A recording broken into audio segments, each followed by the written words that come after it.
Good morning, and welcome to St. Pete UU service for January 24th.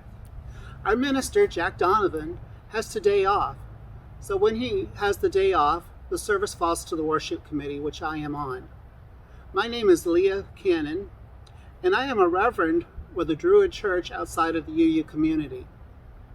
Whomever you are, however you come to us, you are welcome here. One of my first lessons I learned in paganism was that all life is sacred, regardless of color or form. And it's from that belief that I'm going to speak to you today. Since the beginning of the pandemic, our meaning of home and community has been challenged and intensified. We have become intimately aware of these places in our lives, as well as people who are working to combat social injustice and suffering in other parts of the world. Later, you will be introduced to one of these people and the difference they are trying to make and can continue to make with your valuable contribution. And speaking of injustice, when Martin Luther King wrote his well-known letter from the Birmingham jail cell, he challenged not just the priests who criticized his actions and protests. No, he put his call out to all clergymen, all clergywomen, and all of humanity, that we should all reach deep within and to the transcendent moral ethic of love. It is this love which I draw upon today in support of Black Lives Matter and in remembrance of Martin Luther King Jr. If you are a person of color, you might be wondering how a person who appears white can speak on this topic. I was born in a white town, taught by white teachers. I attended a white church, and I didn't meet my first black person until I was in the 8th grade. I never worried about having food to eat, place to live. I knew eventually I'd get a good job, and I believed in meritocracy, that the harder I worked, the more rewards that would come to me. But then I fell in love. I fell in love with a woman who was black, and through her, I saw her family struggles. I saw how oppression was affecting her life. And I learned that I had grown up in a world of white privilege. My world was not as harsh as hers, and I had a lot to learn about white-dominated society and racism. Good morning. I'm Susan Burnhart, a member of the worship committee, and I'm happy to be helping Leah today. We begin our service each week with the lighting of a chalice, an emblem of our faith since World War II.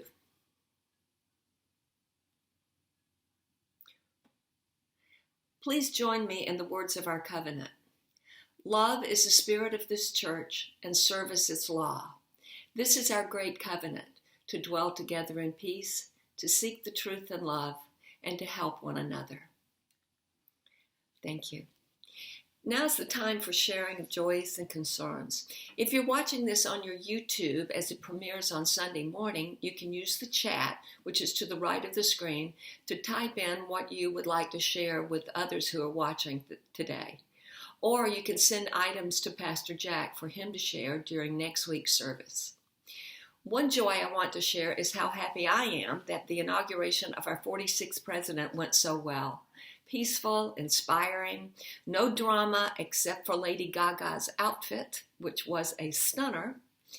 We can all be glad that democracy saved itself.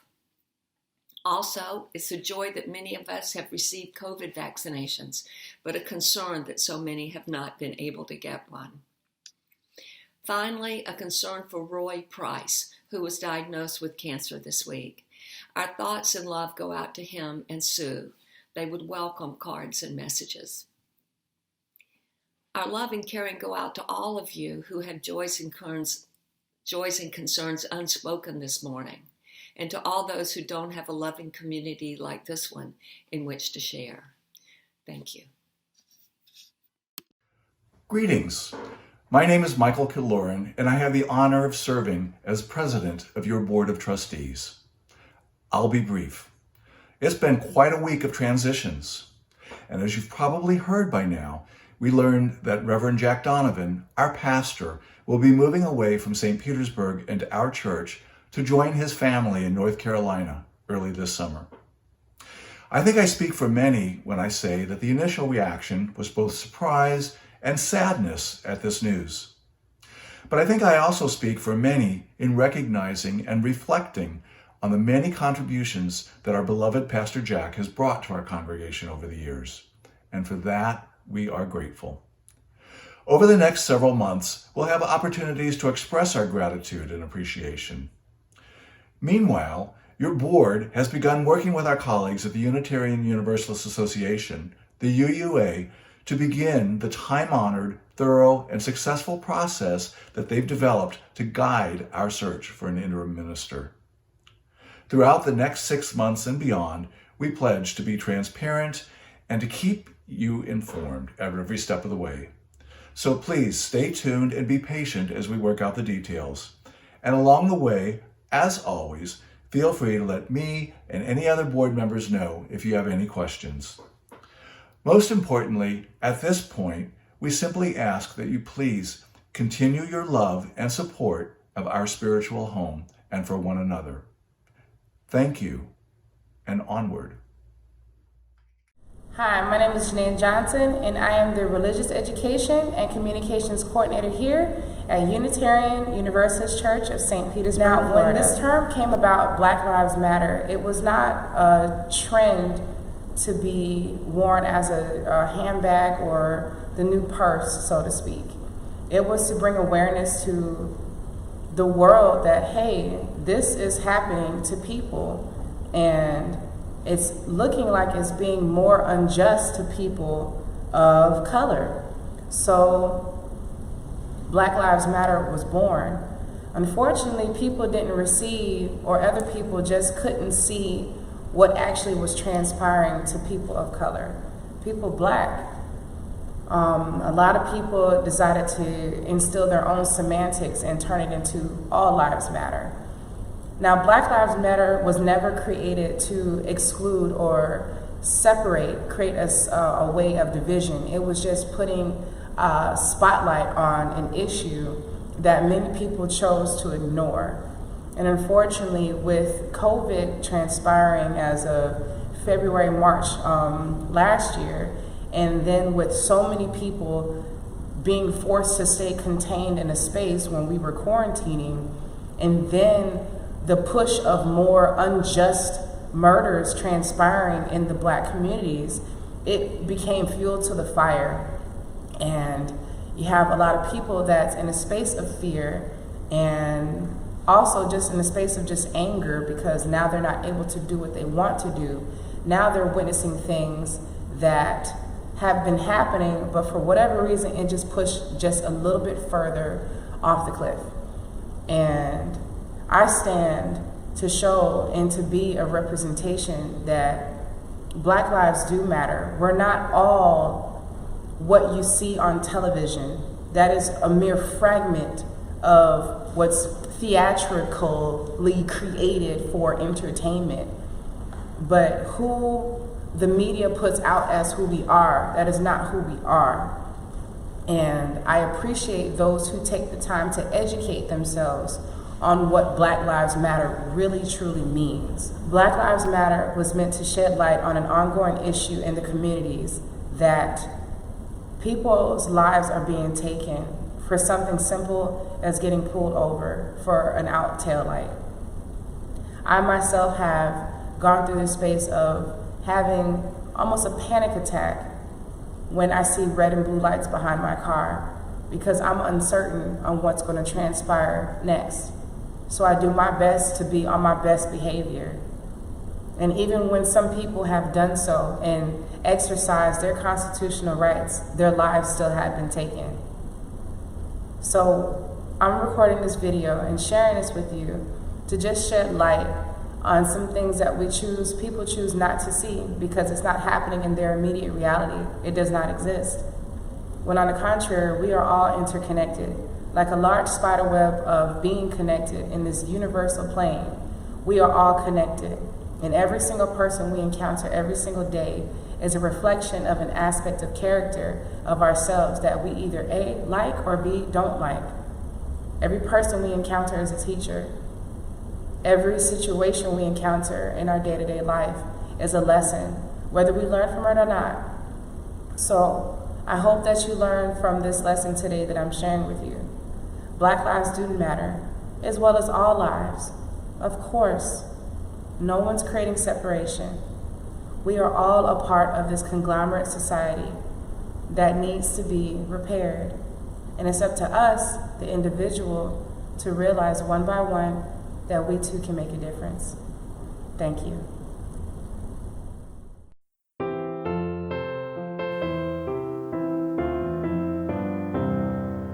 We'll build a land where we bind up the broken. We'll build a land where the captives go free, where the oil of gladness dissolves all mourning. Oh, we'll build a promised land that can be. Come, build a land where sisters and brothers, anointed by God, may then create peace, where justice shall roll down like waters, and peace like an ever-flowing stream. Come, build a land where we bring the good tidings to all the afflicted and all those who mourn, and we'll give them garlands instead of ashes. Oh, we'll build a land where peace is born.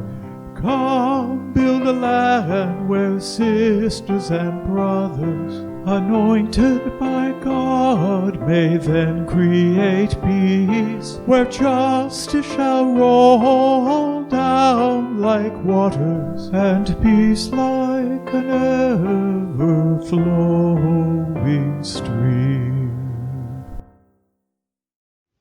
Good morning. My name is Dave Mapp. I'm a member of this UU congregation and also serve as a co-chair on the worship committee. In looking forward to today's service, there are some reflections on the time from Dr. Martin Luther King to the present day Black Lives Matter movement that I wanted to share with you this morning. When I was a child of 5 or 6, my father introduced me to a man named Reverend Martin Luther King Jr. I sat on his lap briefly. He smiled at me, asked me about school, and I really had no idea of who he was. On August 28, 1963, I had just turned 7 years old, sitting in our downstairs kitchen with my father and grandfather. Together, we listened to Dr. King's I Have a Dream speech, while afterwards, I remember my grandpa telling me that soon I'll have an easier life. In the time since, reflecting back, I remember the passage of the Civil Rights Act of 1964, the passage of the Voting Rights Act of 1965, the appearance of blacks in mainstream films, the hiring of black college graduates finally into the corporate workplace, Congresswoman Shirley Chisholm running as the first black presidential candidate. Unfortunately, I also remember the assassination of Malcolm X, who lived just 4 blocks from me, race riots, the Black Panthers, and the loss of so many who died for equality and racial justice, including the assassination of Dr. King on that sad Tuesday, April day in 1968. Today, I remain hopeful for the light at the end of the tunnel. From Dr. King's time until Black Lives Matter today, so much has been accomplished for the better, while there is so much yet to be done. Equality and racial justice for all in law, thought, word, and deed, a national apology for slavery, and a dismantling of institutional and systemic racism, along with a national reconciliation achieving fairness for all, await. I may not live to see these resolutions. However, as a local Unitarian Universalist community, we have every opportunity to commit to action from within the church to making a concrete start. May we dedicate ourselves to put aside our differences and our blindness and be open to diversity practices that reflect what we preach. In doing so, we honor the work of Dr. King, Black Lives Matter, and put action behind the very principles our church and each of us proclaim. Hi, my name is Jamie Gray, and I too am a member of the worship committee. I'd like to read a poem today. It's called Races by John Trudell. You are a brother and a sister. In the colors of life, some people believe that they are races, human races. Whatever that may be, races are for running. The competitive edge, distrust of confusion, leaving alterations in innocent faces. We are a natural life, part of Mother Earth's design, a blending of colors to make the differences in teaching of meanings. We are colors in the family of life. Morally, I was led to nonviolence because I felt that it was the best moral way to deal with the problem. We were seeking to establish a just society. And it was my feeling then, and it is my feeling now, that violence is certainly much more socially destructive, and it creates many more social problems than it solves. So I was led to nonviolence for deep moral reasons. And I turned to it because I felt that it was the morally excellent way to deal with the problem of racial injustice in our country. There is no freedom, the wise man said, let justice roll down when the poor cry out for shelter and bread. Let justice roll down like a mighty stream. Oh, children, don't you get weary? Walk together, believe in the dream. When the way gets rough, we'll make a new way. Let justice roll down like a mighty stream. Hatred will never drive out hate. Let love roll down. Remember, our hearts can make us great. Let love roll down like a mighty stream. Oh, children, don't you get weary? Walk together, believe in the dream. When the way gets rough, we'll make a new way. And let your love roll down like a mighty stream. When brutality threatens our daughters and sons, let peace roll down. May our voices rise up louder than the guns. Let peace roll down like a mighty stream.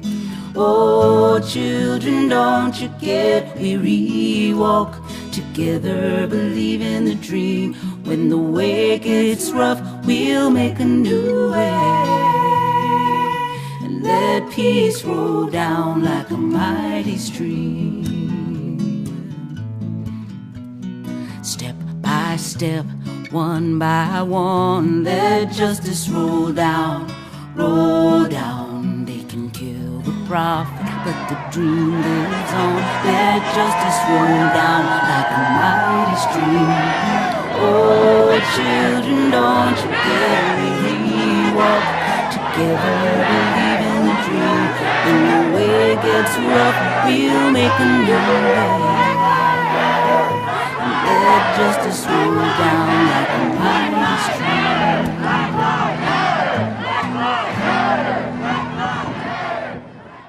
I turned to it because I felt that it was the morally excellent way to deal with the problem of racial injustice in our country. Two important events happened in 1965. One, I was born. You think that's pretty great, but something that even greater that happened was the Voting Rights Act of 1965, which finally gave women of color the right to vote. That only happened 40 years after women's suffrage.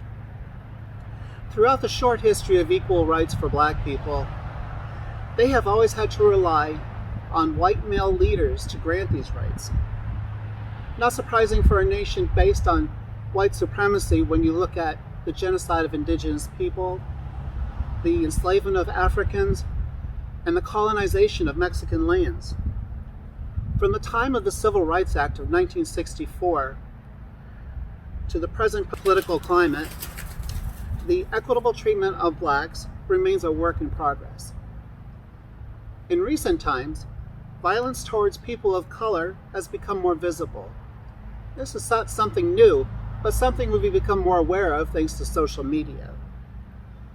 When MLK spoke of his dream, he said he didn't want us to judge his people by the color of their skin, but by their character. Unfortunately, Americans misinterpret this.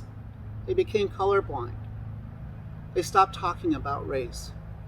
They stopped seeing how black people were being treated differently.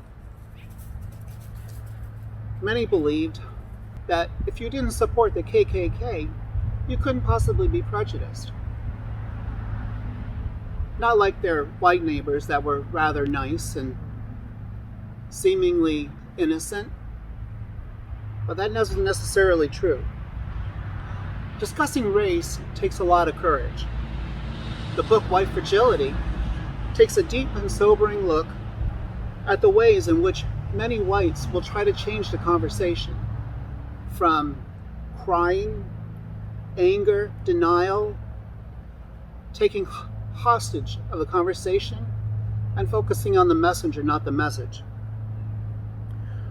MLK said, "We are all caught in an inescapable network of mutuality, tied in a single garment of destiny, and whatever affects one of us affects us all. I believe this is work we can do together." To keep our congregation thriving, may we remember our connection to one another, and let us not forget our contributions to support the means to those connections. If you're watching today on a mobile device or computer, please hover your finger or cursor in the upper right corner of your screen and click on the I in the small white circle.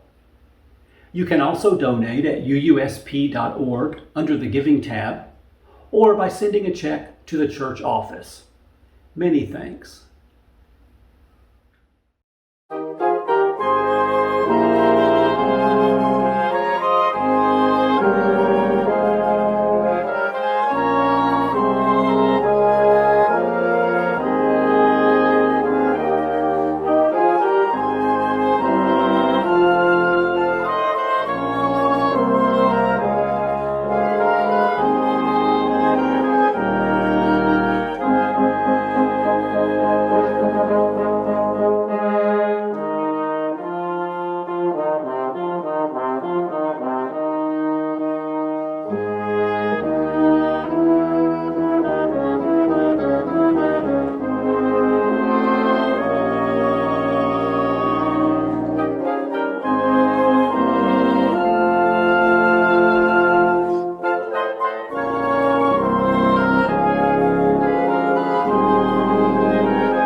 morning. My name is Janae Johnson, and I'm introducing the guest at your table, our fourth and final guest for this year.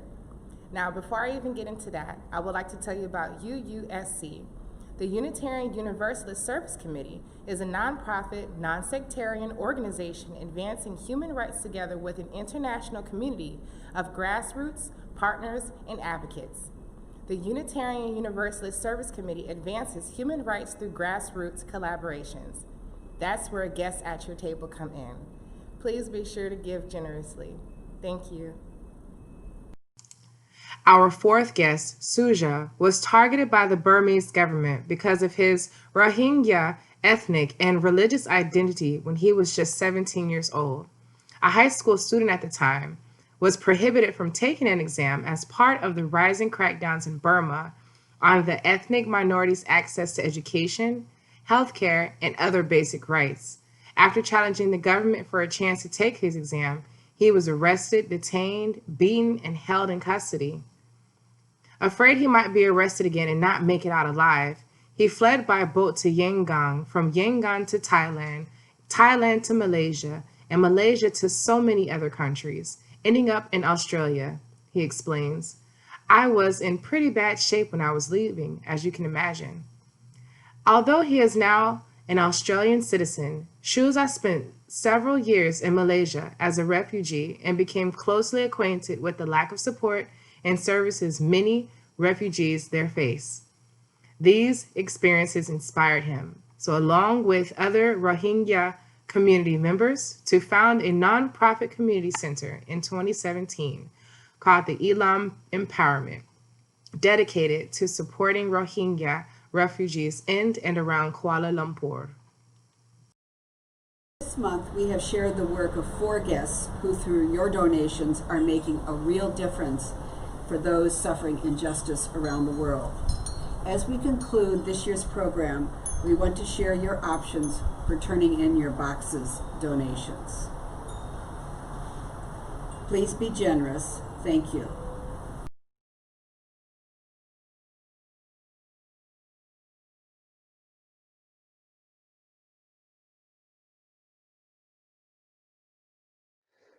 Alum empowerment is basically to provide a safe space for refugees to come and breathe. An education or training space to have that space that they can come and they can feel free and they can exercise their cultural things that they want to, for example, wedding, they want to do it in the cultural manner. We provide the space for them.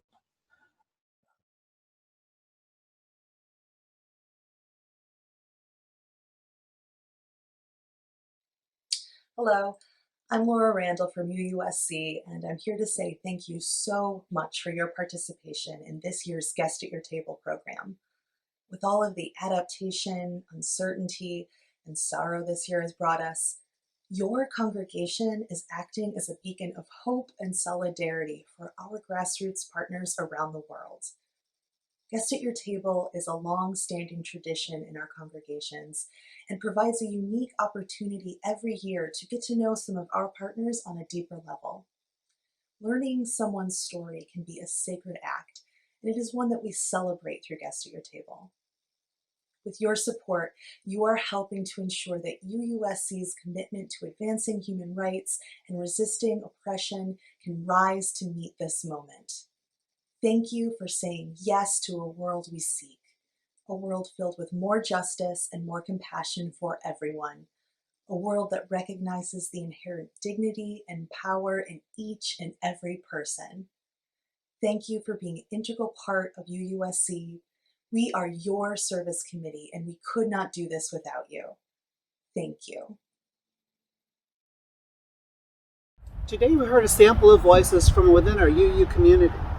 Each of us has had a different experience of racism, and we have each been influenced differently by MLK Jr. The book I mentioned earlier, White Fragility, has many of the answers, but no book has all the answers. The ultimate answer lies deep within you, and you must confront it and grapple with it as needed. Racism is part of our history. The only way to confront the power which our history holds over us is to confront it. We must accept it, we must process it, and then we must move forward. As the actions of January 6th showed us, racism and prejudice are quite still alive in this country. The language of racism has changed. No longer are we seeing lynchings. Instead, we're seeing the denial of a place to live, the denial of education, refusal for promotions, and the list goes on. We have much work to do. In Obama's book, The Promised Land, he borrows a quote from Robert Frost, which I will use here. He said, "Do not discount our powers, for we have made a pass at the infinite." As a socially conscious UU community, I believe we have only begun to rise to this challenge. And thank you for joining us. My dog Charlie has decided to join us for announcements before we conclude. Michael has already shared Pastor Jack's big news. There will be more information about that in coming weeks. Remember that just because the church building is closed doesn't mean that the church itself is closed. There's a lot going on virtually. The best way to find out about things is at our website, uustpete.org. That's uustpete.org. Please check that out. And please join us at coffee hour after the service. The Zoom information will be on your screen in a few moments. Now to our chalice. With a breath, we end our service and say our closing words together. We extinguish this flame, but not the light of truth, the warmth of love, or the fire of courage. These we carry in our hearts and out into the world. Thank you for being with us today. Hope to see you at coffee hour.